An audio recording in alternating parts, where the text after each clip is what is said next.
Penang Georgetown Jalan பாத்தானியில் 3 கடைகளில் ஏற்பட்ட தீயை அணைக்கும் முயற்சியில் தொண்டூலிய தீயணைப்பு வீரர் ஒருவர் காயமடைந்தார்.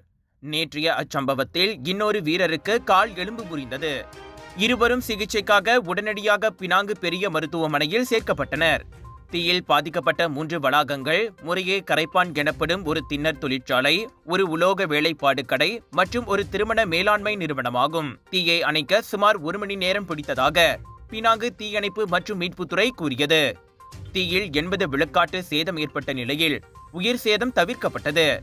அதில் 33 வயது வங்காளதேச தொழிலாளி நூலிலையில் உயிர் தப்பியதாகவும் தெரிவிக்கப்பட்டது. விலையோ மலிவு, செலவோ குறைவு, தரமோ உயர்வு, மனமோ நிறைவு. மக்களின் தேர்வு என்ரிகோஸ் முழு ஆடை சத்துள்ள பால்மாவு.